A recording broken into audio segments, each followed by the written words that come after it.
ছোলা pass Everest base camp ও 3 পাসের সবচেয়ে অন্যতম কঠিন একটা ট্রেইল হলো ছোলা পাস, যেখানে অল্টিটিউডের সাথে আছে বরফের ঠান্ডা এবং মারাত্মক খারাপ পথ। শারীরিকভাবে আজকের দিনটায় আমি সবচেয়ে বেশি ভুগছি। খুব ডিফিকাল্ট একটা পাস করলাম। উঠতে উঠতে বরফ বরফ বরফ, তার উপরে এমন এক জায়গা পাইছি যেখানে বসার কোনো উপায় নাই, কারণ আমি যদি ওইখানে বসি বাই এনি চান্সে যে এই যে রক ওয়াল থেকে পাথর যদি ভেঙে পড়ে, একটা পাথরই লাগবে আমাকে মারতে, আর বেশি ভাঙা লাগবে না। শ্বাসরুদ্ধকর এই পর্বে থাকছে অন্যতম কষ্টের ছোলা পাস পার করতে গিয়ে বরফ, ঠান্ডা এবং পথ হারানো, দম শেষ হয়ে যাওয়া, মাসল পেইন সহ আমার সব রকমের স্ট্রাগল। বাট ফাইনালি আমি পৌঁছাইছি, আল্লাহর কাছে অবশ্যই শুক্রিয়া। আর আমি চেষ্টা করবো 10টা মিনিট হইলে আমার ডিভাইসগুলো চার্জ করে দিতে। সাথে পেয়ে যাবেন 3 পাস ট্র্যাক করতে এসে ছোলা পাস করার দিক নির্দেশনা। সো দেরি না করে তাই আসুন আজকের ছোলা পাস পর্ব শুরু করা যায়।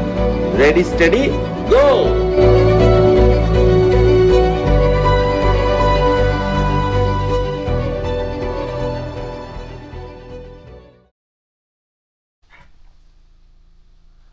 সো অলমোস্ট 8টা। আমি আজকে এসেছিলাম এখানে জংলা। সো উনি হচ্ছে manager. Hello sir, can you please tell welcome to Bangladesh? Welcome to Bangladesh. Yes yeah, Thank you for staying. Thank you. এইটা হচ্ছে জংলাতে। আমি আজকে এই কলেজে আছি, খুব ভালো ছিলাম। সো আমি এখন চলে যাচ্ছি খাওয়া দাওয়া করে। সো থ্যাংক ইউ দাই। Thank you. Thank you. আজকে আমার গন্তব্য হচ্ছে আমাকে সেই ছোলা পাস পাড়ি দিয়ে আজকে থাংনাক পৌঁছাইতে হবে, যেটা অনেক ডিফিকাল্ট। সবাই কম বেশি জানে। তো ট্র্যাক শুরু করার আগে আজকের রুটম্যাপ এবং প্ল্যানটা শেয়ার করে নেই। আমি এখন আছি জংলাতে। এটি ছোলা পাসের আগে শেষ গ্রাম। এখান থেকে ঘন্টাখানেক দূরেই মূলত ছোলা পাসের ট্র্যাক শুরু করতে হয়। পাস সম্পর্কে আপনাদের আগের পর্বে জানিয়েছি, তাই এটা নিয়ে এবার আর আলোচনা করছি না। তো জংলা সমুদ্রপৃষ্ঠ থেকে 4800 মিটার উচ্চতায় অবস্থিত, আর ছোলা পাসের সর্বোচ্চ পয়েন্ট হলো 5400 মিটার। তো ট্রেইলের প্রথম হাফ আমি অনেক খাড়া উঠবো, প্রায় 600 মিটারের উচ্চতায় আমাকে উঠতে হবে। পথিমধ্যে আমি ছোলা পাস এর গ্লেশিয়ারে পৌঁছে যাব। গ্লেশিয়ার হলো এক ধরনের বিশাল বরফের স্তূপ, যা বছরের পর বছর জমে থাকা তুষার চাপে পড়া শক্ত কঠিন বরফে রূপান্তরিত হয়। এই বরফ ধীরে ধীরে নিচের দিকে বা উপত্যকার দিকে প্রবাহিত হয়, একেবারে নদীর মতো। তাই এটি একটি বরফের নদী। এগুলো খুব ধীর গতিতে নড়াচড়া করে, তাই খালি চোখে এগুলো সহজেই বোঝা যায় না। গ্লেশিয়ার গলতে শুরু করলে তা নদী বা হ্রদের পানির প্রধান উৎস হয়। পৃথিবীতে মোট মিঠা পানির প্রায় 70% গ্লেশিয়ারের ভেতরে জমে আছে। যাই হোক, আজকে জংলা থেকে শুরু করে আপহিল উঠে গ্লেশিয়ার ক্রস করে এরপর ছোলা পাস অতিক্রম করে দিনটা থাংনাকে শেষ করব। পথের দূরত্ব 12 কিলোমিটার এবং আজকে সকালে শুরু করে বিকালের শেষ দিকে আমি থাংনাক পৌঁছাই। সো বোঝা যাচ্ছে আজকের কতটা সময় লেগেছিল।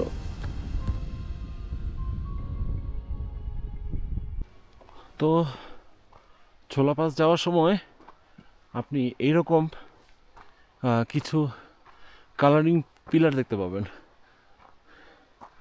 এর মানে হচ্ছে এই পথ ধরে আপনাকে যেতে হবে। এই যে এখানে একটা, তারপর ওই যে ওইখানে একটা, ওই যে দূরে একটা, ও অনেকগুলো গরু আপনারা দেখতেছেন, অনেকগুলো গরু। ছোলা পাস, আহা এটার নাম নাকি ছোলা পাস। সরাসরি ছুলে দিতেছে। 2 ঘন্টা ট্রেক করছি, এমনই ক্লান্ত হয়ে গেছি।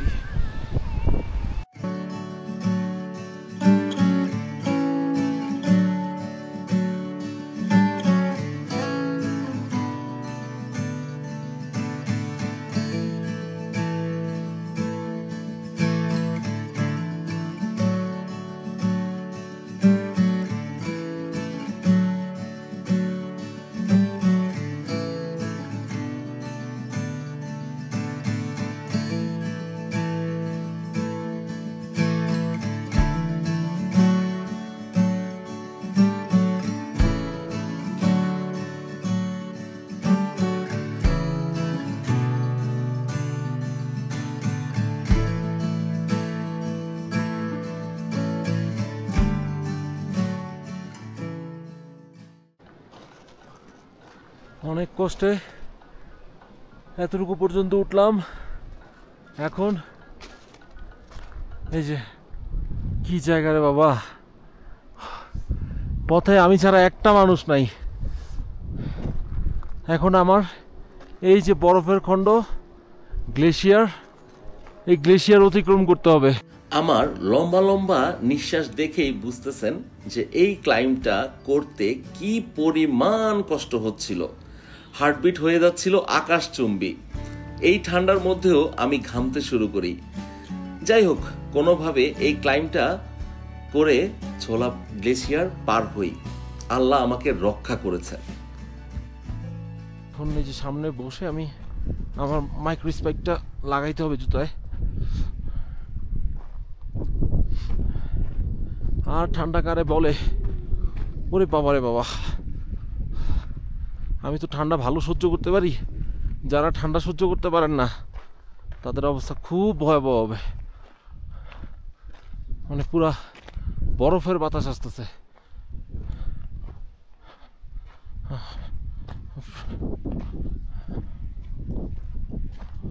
ও দেখি কি হয়।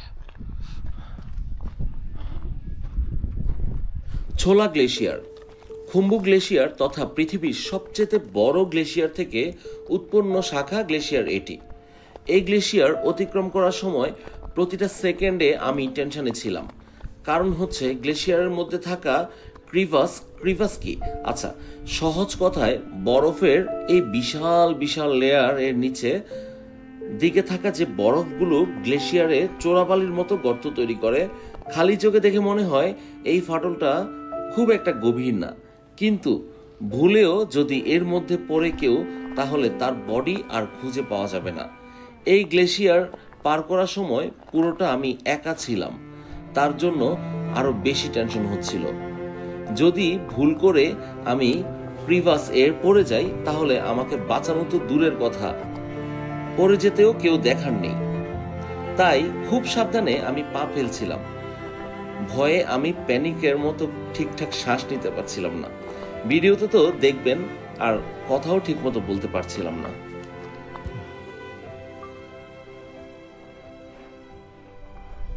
বরফের গ্লেশিয়ার, এই যে পুরোটা বরফ আর বরফ, পায়ের নিচে শক্ত বরফ,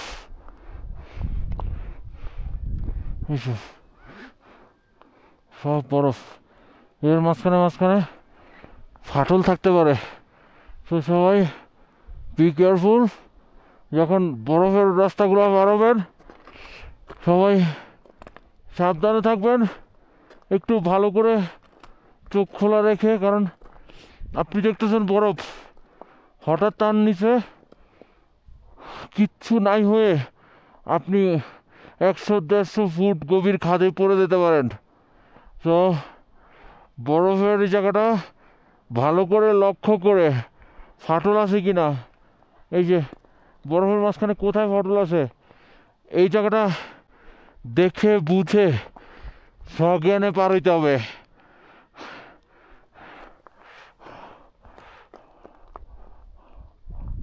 আর এই যে আমার পায়ে এই একটা মাইক্রো স্পাইক, এইভাবে স্পাইক ইউজ করতে হবে, নতুবা আপনি এই বরফের রাস্তায় চলতে কষ্ট হয়ে যাবে আপনার।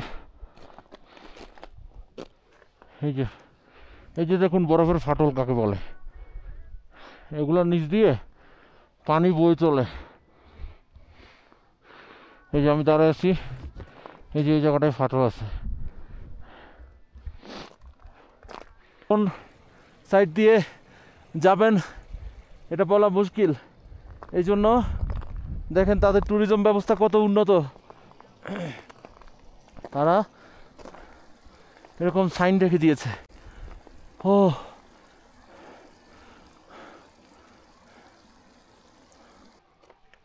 তবে একটা বিষয় ভালো, এখানে সব কিছু সাইন দেওয়া থাকে maximum, most of the time.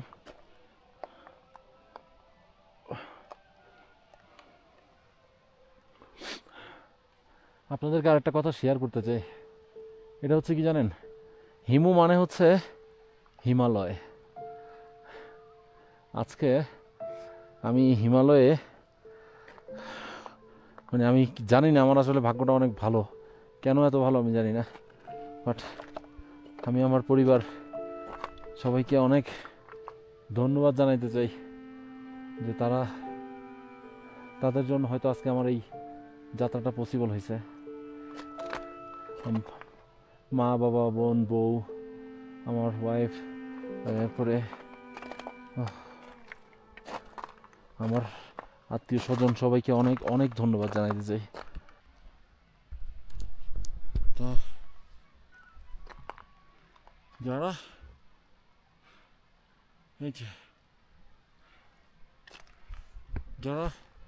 বরফের পাহাড় দেখতে চাইছিলেন, সাদা পাহাড়, তাদেরকে দেখাচ্ছি। আপনারা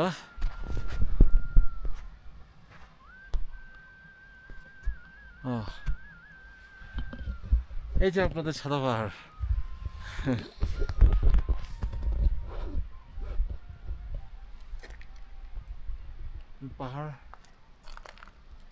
এই সাদা পাহাড়ে আমার সোনার বাংলাদেশের পতাকা নিয়ে আমি যাচ্ছি বিভিন্ন পাসগুলা করতে। আপনাদেরকে আমি অনেক মিস করি, আপনারা সবাই আমার জন্য অনেক দোয়া করবেন। আমার বাংলাদেশ পৃথিবীর সবচেয়ে শ্রেষ্ঠ দেশ। আমার দেশের পতাকা নিয়ে আমি চূড়ায় চূড়ায় ঘুরতে চাই, সাথে আপনাদেরকেও দেখাইতে চাই। তো যারা সবাই অবশ্যই আমার চ্যানেলটি সাবস্ক্রাইব করবেন। আমি ভিডিওতে আজকে প্রথম বলতেছি, আমার চ্যানেলটি সবাই সাবস্ক্রাইব করবেন। তাহলে রেডি, স্টেডি, গো!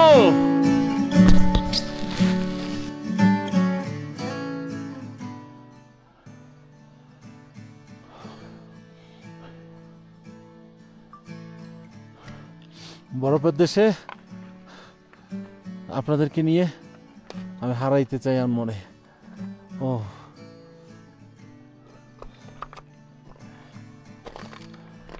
সাথে আমার দেশের পতাকা নিয়ে।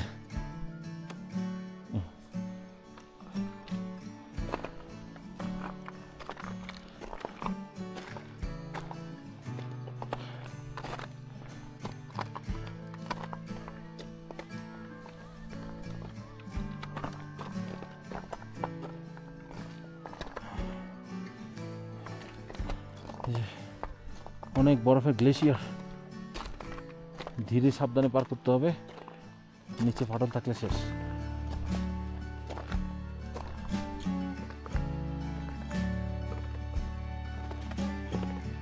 আমাকে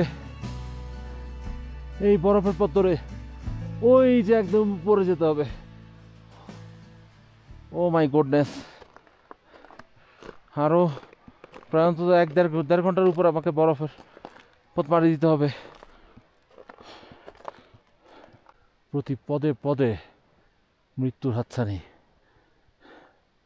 যে কেউ চাইলে এখানে আসতে পারবে না। অবস্থান করতেছি এখন 17,000 ফুট ও আল্লাহ, কোথায় 17,000 ফুট আর কোথায় আমার 3,500 ফুট। ও চকের মূল্য 80 তোলা। ওয়াও, বিশ্বাস করেন আজকে টাকাগুলো যদি ব্যাংকে জমা রাখতাম জীবনে এত সুন্দর কিছু দেখতে পারতাম না। এক পর্যায়ে গ্লেশিয়ার পার করে পাস এর শেষ অংশে এসে পৌঁছাই। এই পারটাই এতটা খাড়া ছিল 50 থেকে 60 ডিগ্রি এবং শরীরের সমস্ত শক্তি দিয়েও নিজেও উঠতে পারছিলাম না।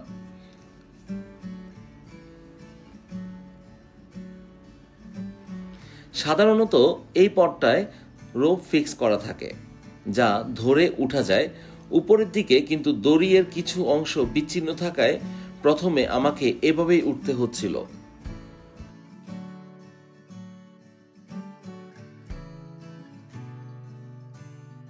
এক পর্যায়ে আমি গ্লেশিয়ারের উপরে উঠতে উঠতে এই ভঙ্গুর পাথরের পাল্লায় পড়লাম। কঠিন অবস্থা, সামনেই যে আরও যেতে হবে।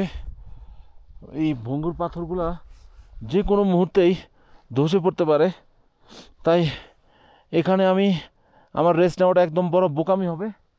আমার দ্রুত এখান থেকে মুভ করা উচিত।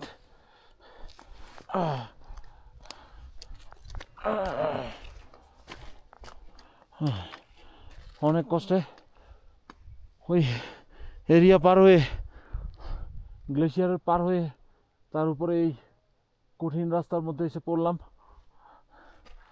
আমি যা বুঝতেছি আমার রাস্তা উপর দিয়ে হবে, কিন্তু এখানে আমি আর কোনো ম্যাপ দেখতেছি না বা সাইন দেখতেছি না। এই যে এটার পরে আর কোনো পিলার আমি দেখতে পাচ্ছি না উপরে, বাট আমি চেষ্টা করে যাই, দেখি উপরে উঠে কি অবস্থা।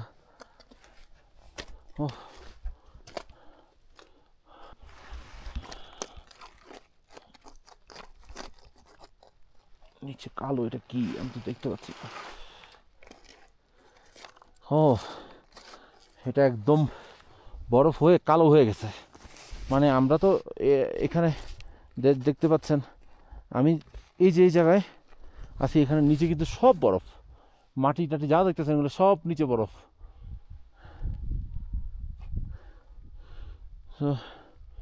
যাই আমি উপরে উঠি ওকে।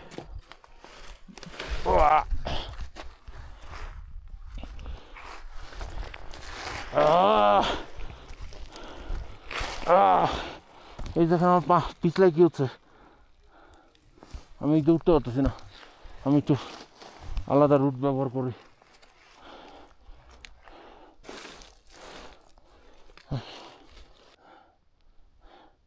হ্যাঁ, এখন আমাকে এবার ক্লাইম্বিং করতে হবে কিছুটা। এই যে উপরে রোপ দেখতেছেন, রোপ ক্লাইম্বিং করে উঠতে হবে। উঠে তারপরে আমাকে ওই পাহাড়ের অপর পাশে গিয়ে থামতে হবে। ও মাই গুডনেস,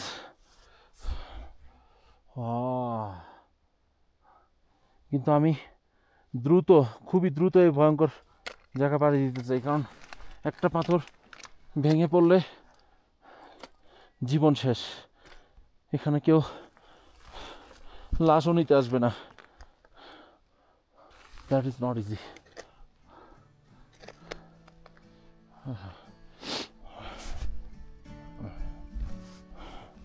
একটু রেস্ট নিয়ে আগে। এই রাস্তাটা আমি একা করব, এটা আমার জন্য অনেক বড় একটা স্বপ্ন ছিল।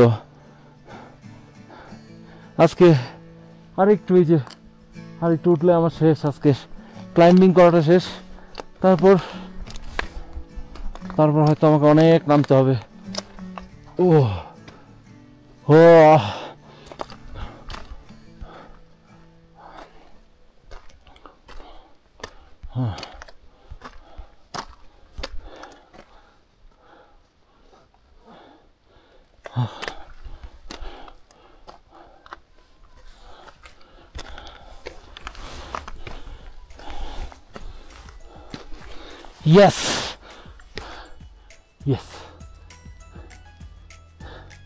Yes.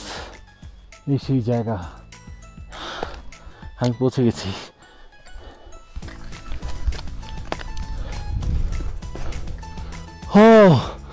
Finally, Himo, finally, Himo, you did it. Yes.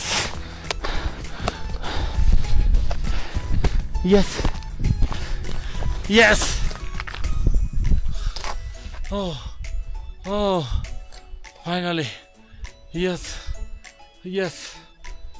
Oh, finally, I did it. Oh, finally. এই হচ্ছে সে ছোলা পাস।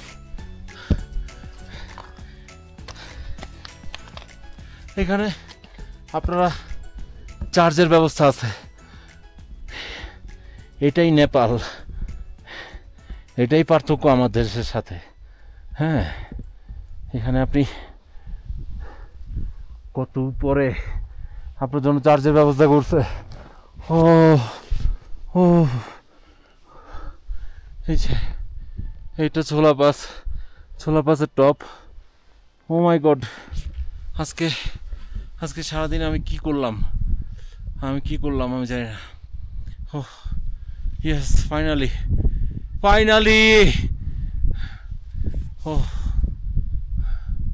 আমি এখানে আমার মনে হয় না সর্বোচ্চ 10 মিনিট থাকতে পারবো, কারণ এখানে সর্বোচ্চ 10 মিনিট থাকলে আমি হয়তো ঠান্ডায় মারা যেতে পারি, আমার হাইপোথার্মিয়া হয়ে যাবে।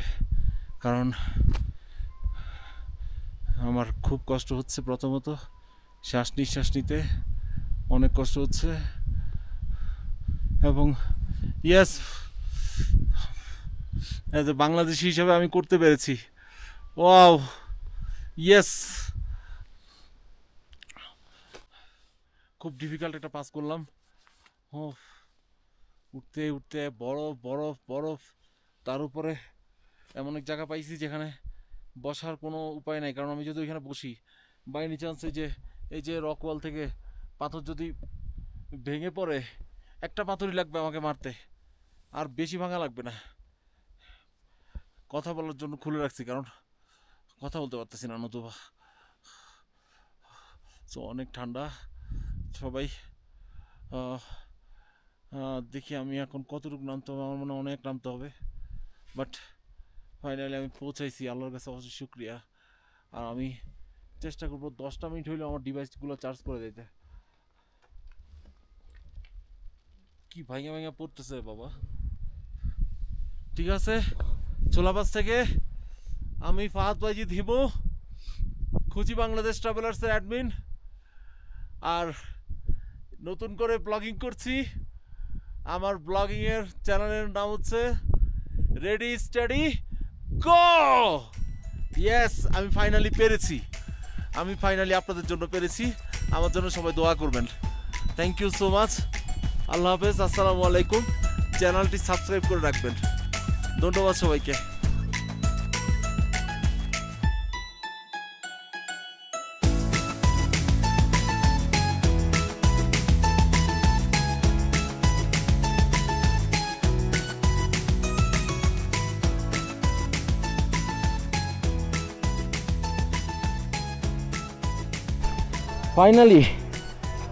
ফাইনালি পাওয়া গেছে আমার বন্ধুকে। এখন আমার বন্ধু থাংনাক পৌঁছাইছি। থাংনাকে আসবেন তখন আপনার মাথায় রাখবেন, আপনি রেস্ট সব সহ আপনি 10 ঘন্টা মাথায় রাখবেন যে আপনার 10 ঘন্টা লাগবে, ওই হিসাব করে আসবেন।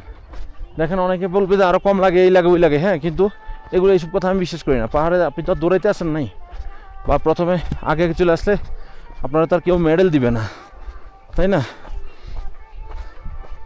এই জন্য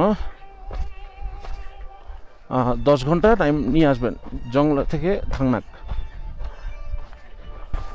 অলরেডি পৌঁছে গেছি। এই যে এইটাই হচ্ছে ফাইনালি আমরা থাংনাক এসে পৌঁছে গেলাম আমি। Thank you.